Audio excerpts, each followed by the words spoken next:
What's up, guys? This is Beyond with Extendly for High Level, and today we have a brand new sales coaching session, and we're bringing in Steve Rosenbaum from Flawless Follow-Up to share his sales magic with you guys, so you can perform better in selling your SaaS to your clients and do a better job prospecting as well.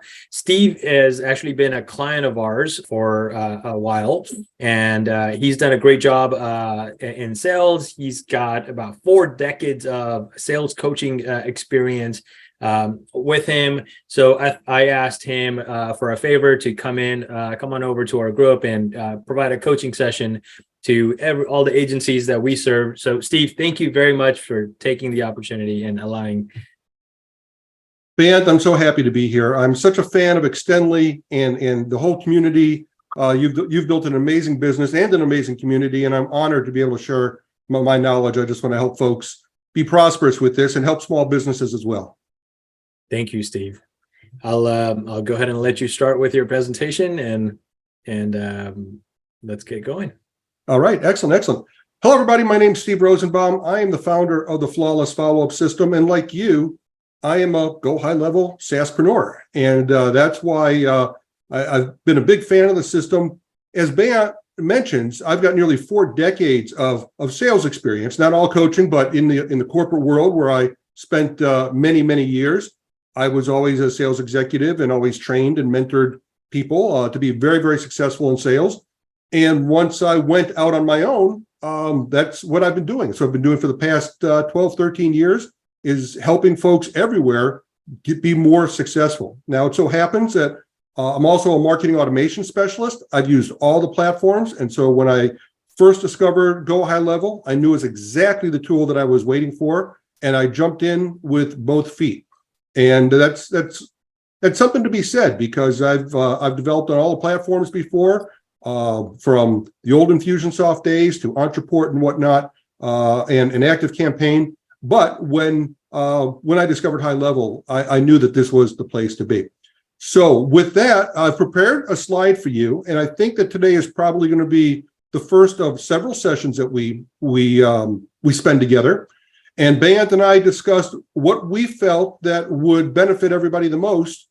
And what we want to do is we want to start at the grassroots. We want to start with, for those that are maybe brand new to this and maybe even brand new to business, we want to start with some of the things that are going to get you successful from the very beginning. And specifically today, I'm going to teach you how to stand out in a crowded marketplace. How's that sound?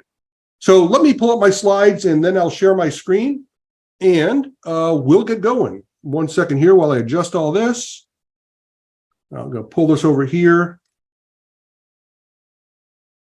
And again, Steve, thank you for joining us and agreeing to share your knowledge with everyone. I've had the pleasure to look inside Steve's library of Flawless Follow-Up, what he's built, and he's done such an amazing job, which is why I immediately asked him and said, "Hey, would you please do us a favor and join us in some sessions here to teach everyone." So again, thank you, Ben. Thank you. Is my screen showing? Yes, your screen. All right, great. Thank you. All right, so today let's talk about how to stand out in the crowded marketing industry and tips for finding clients and carving out a niche. And you know, the reason this is such an important topic, Ben, help me out here. How many Go High Level agencies are there out there about? Any idea? Last I remember, High Level announced that they were up to 20,000. 20,000. Is that agencies, or is that users, or hard to tell the difference? That's amazing. It's a huge number. It's a big number, right? So how do you stand out when there's 19,999 other people trying to do the same thing that you're doing? And that's important, because if you want to land clients, they're going to look at you and they're going to say, why should I hire you over every other possible choice, including doing nothing? So that's what we're going to talk about today. This is my graphic of my Flawless Follow-Up company, and this is how I go to market. This is how I let people know that I'm different. It's not about going there as a high-level agency so much as I'm helping them specifically with a certain part of their marketing. Let me move on here. I want to start by telling you a story because it's an important story. And it's one that I learned a valuable lesson, even though, frankly, I knew that lesson, but it sure reminded me of that lesson. And this is a drawing here of a day, I think back in 2012, 2013. Yeah, July 1st, 2013. All right. And this is a drawing, and I'm sitting at a table with a client. This is my client. His name is Jeff Lipton. He owns a Babalu cigar company. This is my wife, Sherry. We were having a lunch where I was, discussing what we were going to do for him. And while we're at a restaurant, somebody walked in and drew this, and I bought it off of him. But, the day that Jeff hired me really, really cemented me in terms of differentiating myself. And here's the reason why. I mentioned to you that I spent a long time in the corporate world, and then I got fired. And at that stage of my life, I did not want to go back to work for anybody. And I decided I was going to start my own business. And I went out there and I tried to get clients. And I live in Austin, Texas. And one day I was pounding the pavement downtown Austin, Texas, and I'm walking from door to door and I'm trying to get clients and getting frustrated. Nobody's really listening to me. And it was the end of the day. And I was going to go home, and I was about to get in my car, and I looked at the highway, and I saw it was bumper to bumper, and nobody was moving. And it was 110 degrees outside. I said, I'm not going to sit in that traffic. I'm going to spend an hour, let the traffic die down, and then I'll go home. And so I was right in front of a cigar shop, and I went inside there. In those days, I was smoking cigars. It was a Babalu cigar company. I never heard of them, didn't know who they were, but I went in there, and I bought a cigar. And the owner comes up to me. And he introduces himself. Hey, I'm Jeff. I own the Babalu Cigar Company.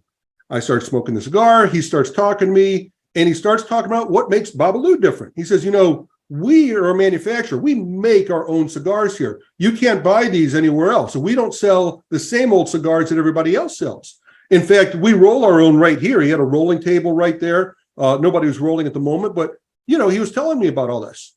We're having a great conversation. Really enjoying it. And I'm sitting there and I got my laptop booted up and I'm going to check my email, but I'm talking to Jeff and I'm smoking the cigar. And Jeff says, what do you do? And I said, I'm a marketing consultant. And at the very minute, Jeff's face turned completely different. From having a nice, warm conversation, he literally got anger in his eyes. And then he spun around and he turned away from me and he started walking away. I said, hey, whoa, what just happened? What did I say? And he literally turns around and starts pointing at me. He says, you're one of those guys. I said, what do you mean? He says, you marketing consultants. He goes, I must get a dozen of you every single week coming in here, telling me how great you are, telling me you're going to get me on the first page of Google, telling me in those days Facebook likes was a big deal, telling me you're going to get me 5,000 Facebook likes. He says, all I know is I just spent $2,000 on hiring a marketing consultant. And he's telling me he did all these great things because he's got me on page one for something that nobody ever searches for. But all I know is this, I'm not selling any more cigars. And he kind of had me back on my heels. But I kind of rose to the occasion. I said, whoa, well, wait a second. I said, here's the problem. Those guys are talking about doing things like getting you new customers. They're not like getting you on the front page of Google, which they don't ultimately control, but it also takes a lot of work and a lot of time. And getting a new person to come in here and try your cigars, that's the hardest thing to do. It's the most expensive thing to do, and it takes the most time. The easiest thing to do is get customers to come back and buy your cigars again. I said, no, look, 15 minutes from now, I'm going to be done with the cigar. I'm going to walk out that door. What are you going to do to bring me back to buy another cigar? And he stopped and he's listening to me. And I said, those other guys, I said, they specialize in the front end of the marketing funnel. I specialize in the back end of the marketing funnel. I'm a back end specialist. It just came out like that. I made it up on my heels. And he looked at me and he says, that's what I need. I need a back end specialist. He said, I do. I need to get people back here to buy more cigars. And he hired me on that day. He's been my client ever since. But I learned a valuable lesson that day. And again, it's funny. It's not even a lesson that I learned. I learned that lesson many years ago, and I'll tell you about that in a second. But I'd love to hear your thoughts about that. The day that I became a back-end specialist, it was all because I stopped being a marketing consultant. So we're going to pick up on that in 1 second. But what I do want to do is I want to share a little bit about who I am and my background. Because after I left the corporate world, and I had good success in the corporate world. I had my ups and downs like a lot of people in the corporate world. And ultimately, yes, I got fired. That's when I started on my own. But what I did was I went out to teach businesses all over the world how they can bring back customers to buy from them again. Because bringing back customers to buy over and over and over again is the fastest solution to improving people's sales. And that's what I started doing. That's what I started doing with Flawless Follow-Up. Now, since that time, I started developing courses, and I had clients. And with those clients, I would build marketing automation funnels for people, but we didn't have high level. So we always had to glue pieces together. We always had to build sites on WordPress. And then maybe we'd use Infusionsoft or Entreport or ActiveCampaign. And then we'd have 100 different pieces that we have to glue back to, glue together. And as soon as we got it working, of course, it would all break. That, of course, is why high level is so great. But over this time, and I show this just to let you know that there are people all over the world that need our services, because my courses have been sold in 152 different countries, minimum. This is just one platform. All right. And just on this platform alone, this is 14,000. I've got more than 30,000 students that have bought programs. And these programs are all about what we do, bringing back customers for businesses. So I want you to know there's a huge marketplace of business owners that want what we can do for them. That's very, very, very important. So please keep that in mind when you want to describe what it is that you do. So what's the lesson that I learned from the day I became original backend specialist? As I mentioned, it was something I actually knew. And this is an old book. You can find that on Amazon. I don't remember the exact date it came out. It may have come out in the late 80s, might come out in the 90s. This book is probably older than you. All right. And it's called The 22 Immutable Laws of Marketing by Al Ries and Jack Trout. I don't remember all 22, but I do remember the first two. And it's real relevant to my story here. The first one is called the Law of Leadership. And the Law of Leadership says it's better to be first than it is to be better. It's better. People remember who's first. Think about things like Kleenex. We call tissue Kleenex. Why? Because Kleenex was first. Think about Band-Aids. We talk about bandages. We call them Band-Aids because they were first.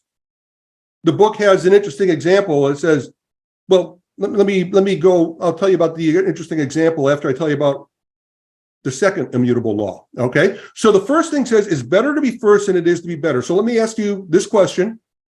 Are you the first marketing consultant? Obviously not. Are you the first go high level agency? Obviously not. So it's too late for us to be first, and being better isn't necessarily going to make it work for us. So what happens when we can't be first? Then what should we do? Well, this is the second immutable law of marketing. If you aren't first, invent a new category. Invent a new category. That's what happened to me.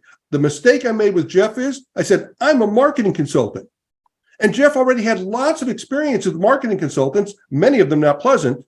And so he lumped me in with all of them.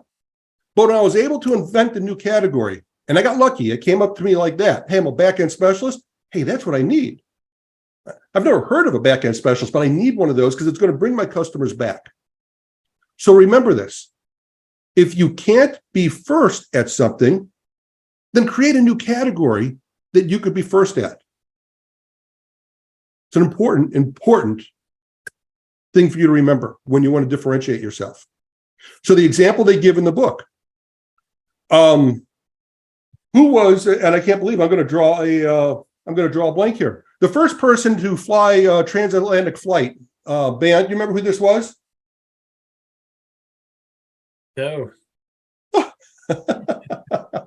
Well, I can't believe the Spirit of St. Louis, and I cannot believe, maybe if somebody's on Facebook, they look it up for us. And I can't believe that this is my baby boomer brain here, that I don't know this because I know it like the back of my hand. All right, everybody in the world knows it except me, of course, because I'm being put on the spot.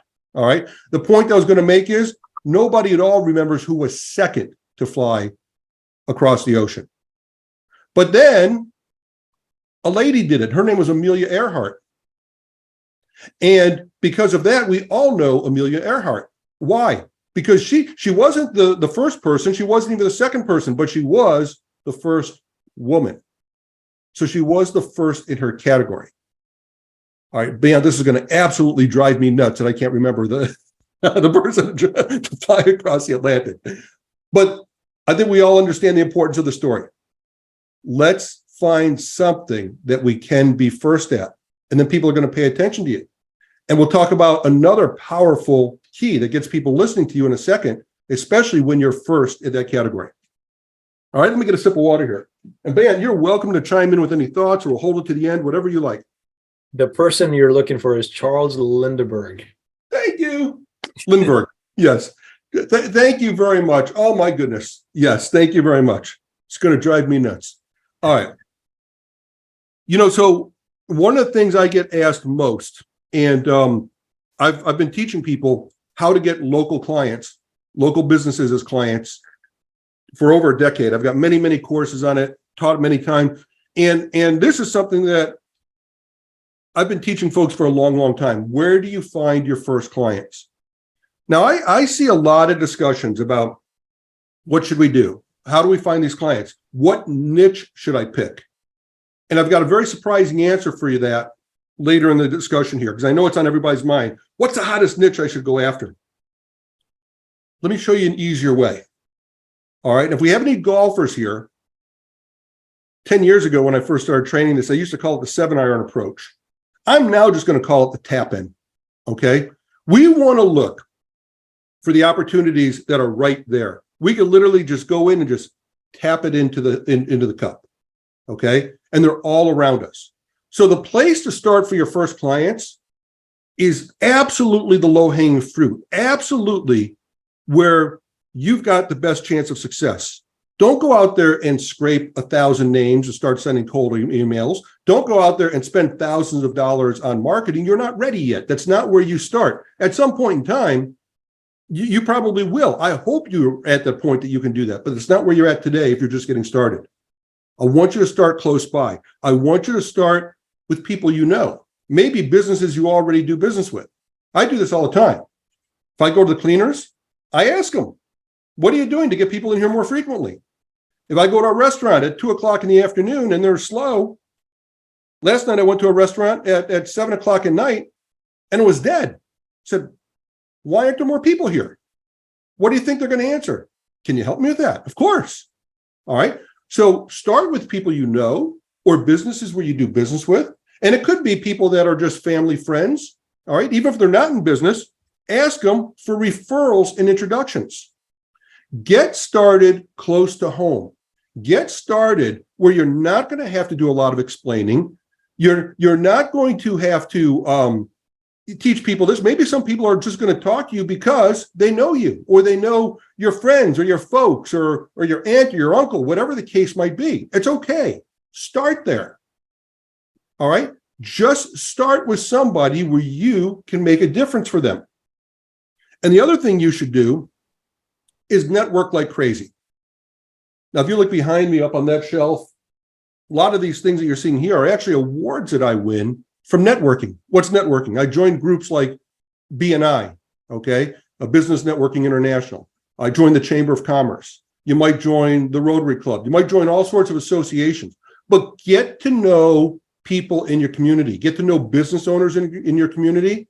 And when you start networking, great things happen when you start networking, okay? People literally will take you under their wing. They will help you, but they'll introduce you to other people. And part of networking is all about growing your mutual business. So start real close. Start with the easiest people to talk to, get those introductions, get those referrals, and join some networking groups because they are built by design to get you more business. And you'll meet some of the most influential people in your community. It's very, very, very important. All right, now the next place to look close by is this. Okay, this. All these advertisements you get right here. I got it on my desk at all times. You've ever seen this? This is Valpak, right? Now inside this Valpak, if I open it up, these are all people that paid to get in that envelope. Every one of these has got an ad. All right. Now, my question for all these people is, what are you doing to build a list? I'm dropping this all over the place. What are you doing with his ad? You're trying to make a sale from one tiny piece of a paper amongst 50 pieces of paper in an envelope, and people, they don't pay much attention to these. You're not gonna have their attention for long. If you get it at all, it's going to be, well, that's interesting. So what can you do to help people build a list from their advertising? Because if they build a list, guess what? You're going to be able to build them systems so they could follow up. You say, look, your advertising is working better than you think. The problem is you can't measure it. They don't know. I'm looking right now here. Tokyo Steakhouse and sushi bar. Wow, that looks good. I'm going to put that right there because I might want to go to Tokyo Sushi Steakhouse one day. How do they know that I just did that? How do they know that I'm interested? But what if you captured their attention directly from that ad and open up a dialogue on the web chat widget or in the conversation manager? Now what? Now you're building their list. Now you can follow up with them forever. And that's what GoHighlevel is going to allow these folks to do. All these folks that are spending money on advertising, you can help them. You can improve their ROI, their return on investment. Also now called return on ad spend, ROAS, ROAS, return on ad spend, okay? You can do that. And I promise you, if you simply ask them questions about their advertising, ask them, what's their conversion rate? Ask them numbers, ask them statistics. I promise you this, they can't answer because they can't track it. But when they start working with you and you start getting them to your agency and you build these funnels for them and you start tagging people and you can give them measurable statistics that they've never had before, they're going to love you for that. Business owners are dying for solutions like we can provide. All right. Look for companies that are spending money on advertising. That's one more thing that I want to share with you is one very common mistake. And I even have a slide at the end about mistakes to avoid, but I didn't cover this one, so I'm gonna cover it right now. It's very tempting to look at a business and see, wow, they need help, and say, I'm going to go help them. They need help. The problem is the businesses that need the most help aren't in the position to hire you and certainly not in the position to pay you what you deserve. So what you should be doing is not looking for the businesses that need help. You should be looking for successful businesses that want to be more successful. And I think it's a very, very important point. Look for people that are spending money on advertising. Look for people that are in the print ads. Listen to people that are advertising on the radio. Watch the people that are advertising on TV. And now your message could be, I saw your ad. Would you like to discuss a way that I might be able to help you improve the return on your ad spend? That's a question that is going to get the curiosity of a business owner. That's an intelligent question that somebody's going to want to speak to you about. All right. So how do you approach people? What do you say, aside from what we just talked about? How do we get it so that they're listening to you and they want to know more? Number one, what do customers really, really want? What do they really want? They want more sales. They want more profit. They want more certainty in their business. If you talk about the results that you can deliver, not the things that you can do, but the results that they will get, that's when they'll speak to you. There's an old marketing acronym. We say it's our favorite radio station, WeFM. What's in it for me? Me being the business owner, okay? When you phrase things about what's in it for the business owner, they're going to give you that look, just like Willy Wonka there. Yeah, tell me more. I'm interested, all right? Would you like to improve the return on your ad spend? Yes. Would you like to be able to better track your ads? Yes. Those are things that are going to get people's attention. Instill curiosity. Curiosity is very, very, very powerful. The first time I meet somebody, I am not trying to explain everything that I'm going to do. What I'm trying to do is I'm trying to get them to say, how do you do that? Really? I want to know more about that. Once you do that, they are inviting you to tell more of the story. So, very simply, would you like me to help you improve the return on your ad spend? Yeah, really? How can you do that? Bingo. Okay. You go for the invitation to continue the conversation. Don't just go full bore into, thumping your chest. What we used to talk about in sales training, we used to call this a show up and throw up. Okay. You go out there to spill it all out. I could do this. I could do this. I could do this. Don't do that. All right. Go for that reaction. Really. How can you do that? When you do that, the floor is yours. Here's one of my favorite questions to ask people. It's a two-parter, all right? This is a question that is absolutely going to get people talking to you because they can't possibly say no to it. Here it is. Ready? Tell me, on a scale of 1 to 10, how would you rate your current marketing efforts? How would you rate your sales? How would you rate business at all? What are they going to say? They can't say no, can they? They're going to give you an answer on a scale of 1 to 10. Let's say they call it a 7. Guess what? You got the perfect follow-up. A 7. Okay, great. You're having some success. Tell me, what would make it a 10? Boom. Boom. That restaurant might say to me, well, you know what? On Tuesday nights at 7 p.m., I should have more business, and I don't. Really? Was that something you'd like some help with? Can you help me with that? Of course I can. Right? And of course you can, using the tools at your disposal. So there it is. Remember those, okay? And remember the magic question. On a scale of 1 to 10, how would you rate this? And then the follow-up. What would make it 10? Now, by the way, let me tell you 2 more things about this. Number 1, if somebody tells me that they're already a 10, what do you think I say to them? I say to them, congratulations, and I move on. Because if they're a 10, I can't help them. They're already perfect. More importantly, if these people think they're perfect, in my experience, they're usually not the people that I want to work with. All right? It's usually not going to be a long-lasting relationship. On the other hand, if somebody says, I'm like a 1 or a 2, find out a little bit more about why they're a 1 or a 2. They might have problems beyond what you're able to help them with. And remember, we're looking for successful people that can be more successful. So people that give themselves 7, 8, 9, they're telling you, you know what? I'm doing all right, but I could do better. And those hungry people are the people that I love to have as clients. Jeff from Babalu, his question to me always is, that's fantastic. What can we do next? That's the dream client. That's great. What can we do next? That's what you're looking for. And those people tend to tell you 7, 8, 9, something like that. I'm doing okay, but I could do better. And most of those people are going to want your help. All right. Bayant, any feedback? Let me. No, you're absolutely right. It's inquiring with the customer to see what they really need help with, and then walking them through that path so that you can meet them where they need help.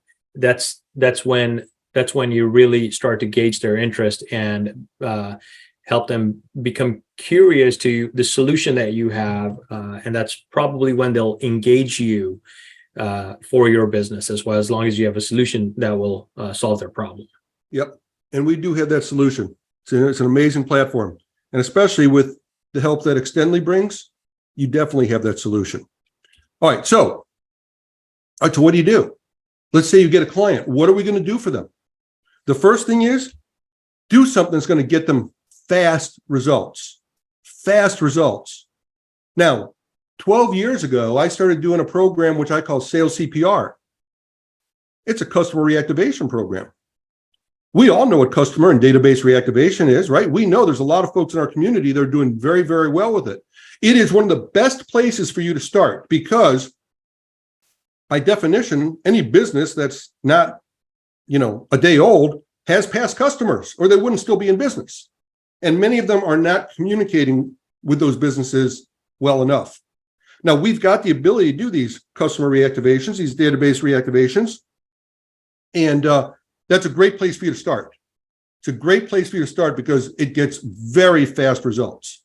Whether you do text message or email, you're going to get almost instant results, and it's going to blow people away. All right, what else? I have found the conversation manager to be one of the most mind-blowing things people ever see because they don't have that connection with their customer right now. They're not having those active dialogues. And when all of a sudden we push that button and we do something and this conversation start flowing, their mind gets blown. Like, oh my God, I've never seen anything like this before. And that is a response I get over and over again when people see that conversation manager. So if you think about what can I do to get people seeing those conversations exploding in the conversation manager, you're going to have those fast results. And this is what's going to turn into long-term clients for you. The other thing we could talk about is reputation management, right? Or getting them more reviews and referrals and testimonials. And you could help them with those things too. So my recommendation for you is to go in there and talk about very small things.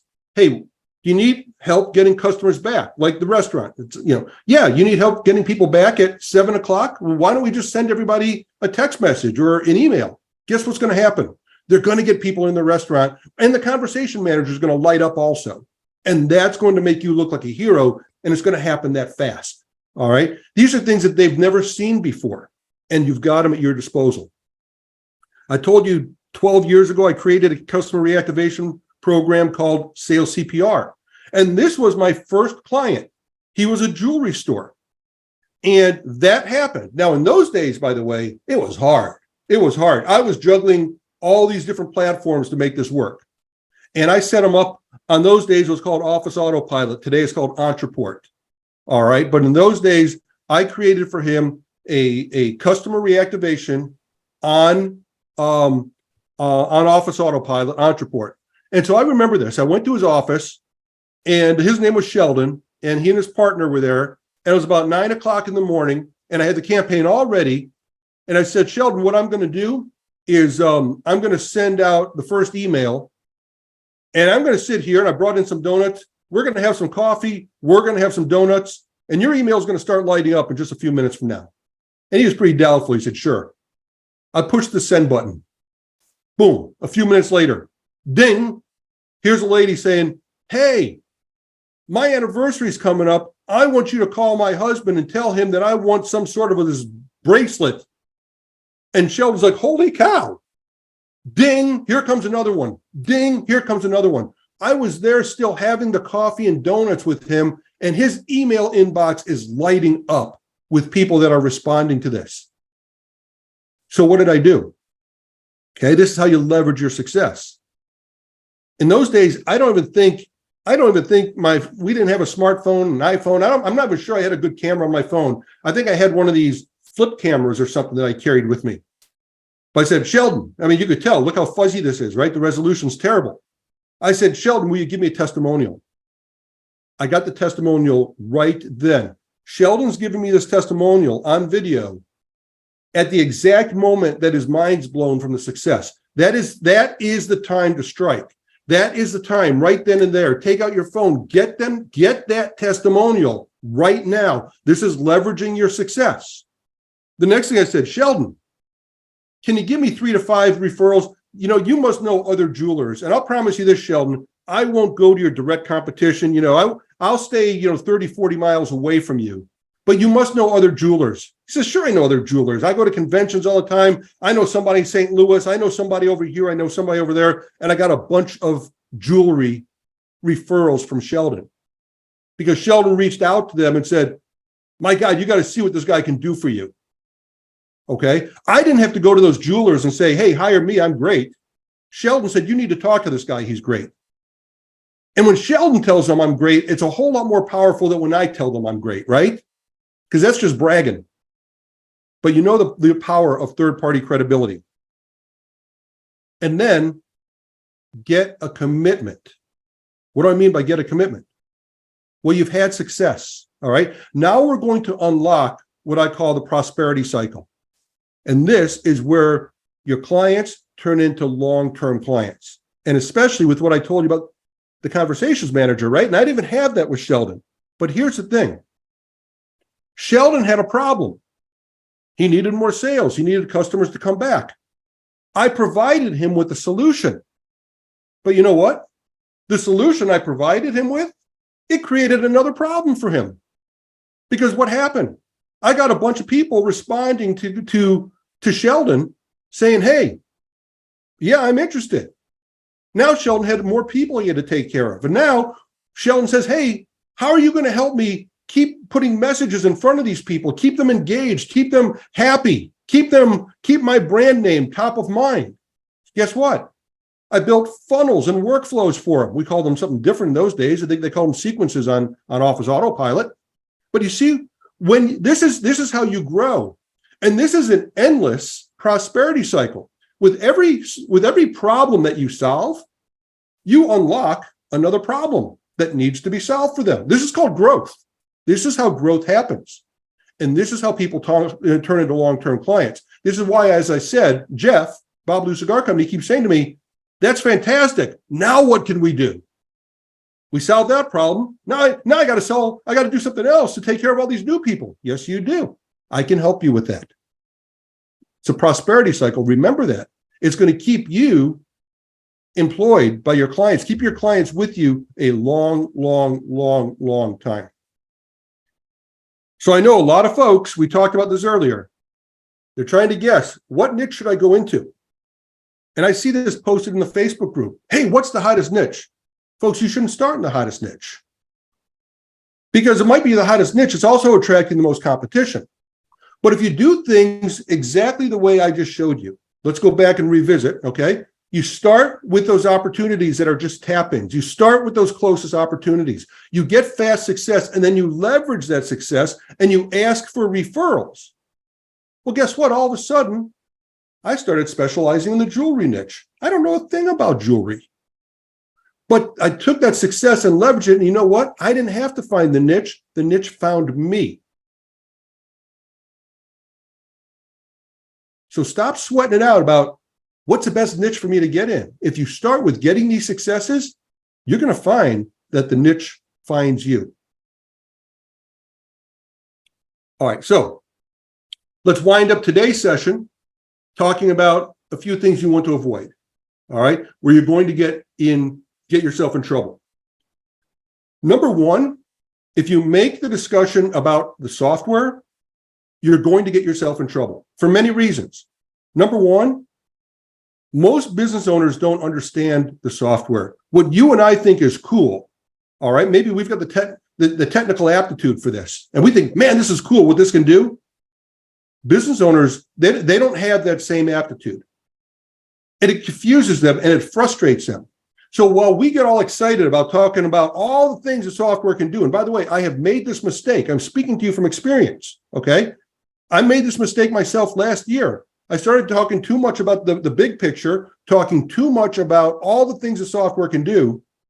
And I can literally just see the people I'm talking to, their minds exploding. I don't get it. And it frustrates me and I'm confused. And that's the end of the dialogue. All right. So don't do that.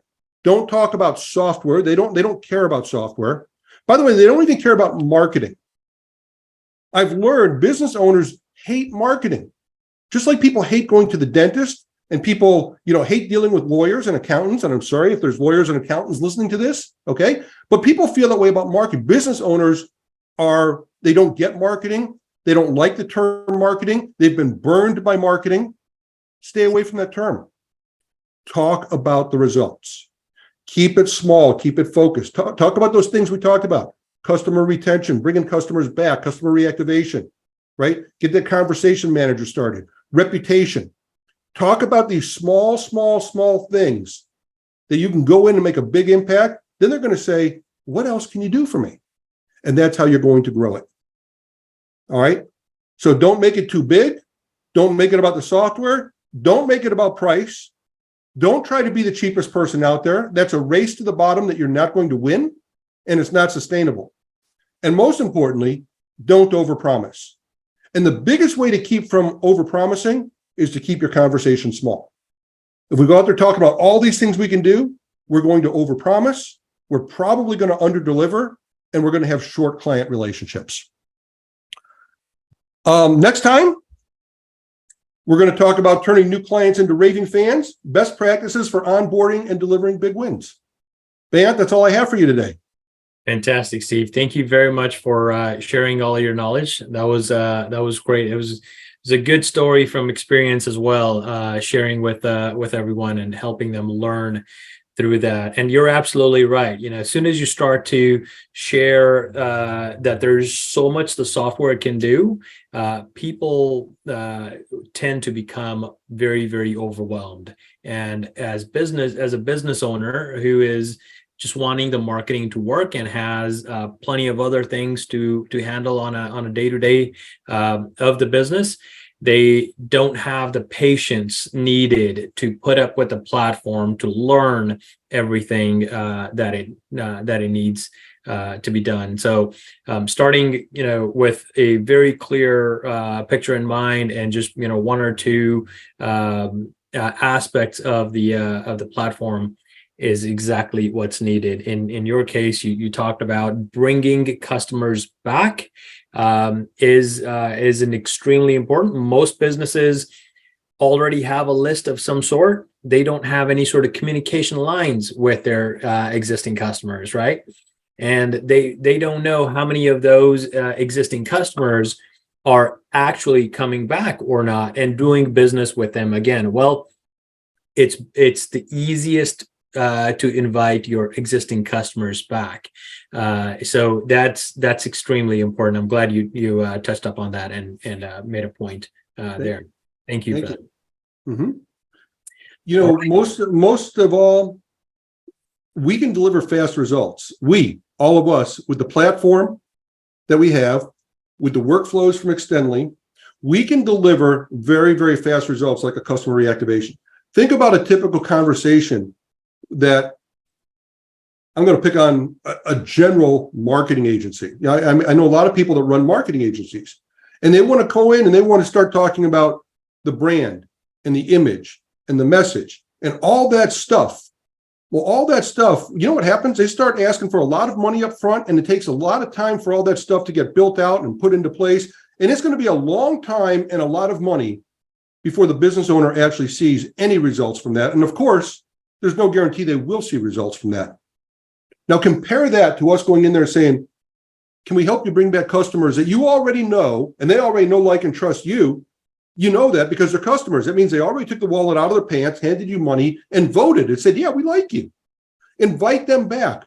We're going to get results like that. So if what you deliver is fast results more than anything, you're speaking a conversation that's going to instill curiosity and make them want to listen to you. Absolutely. And to that point, when I bought our restaurants and their pizza shops, we did the exact same thing. We took the existing list of customers, the phone numbers and emails that we had in the database. We loaded it into Highlevel, and we started a campaign that was inviting them back to order more, larger orders with discounted coupons and so on and so forth. And it brought customers back over the year. We did that several times, to a point where we almost have it on autopilot right now. It automatically just does its thing, and it's all using Highlevel, and that's resulted in a significant increase in our business at those restaurants from the time we took over to a year later. We looked at the numbers, and it was a huge increase. So beautiful. Congrats on that, Bant. On my side. So absolutely. All right. Well, Steve, thank you very much for taking your time to share your knowledge with everyone here today. And I can't wait to see what you have for next Wednesday at 1 p.m. Pacific, 4 Eastern. Steve will be on again with a new coaching session, and we will join you guys then. Thank you, everyone, and take care. Thank you. Thank you, Bant, and thank you, everybody.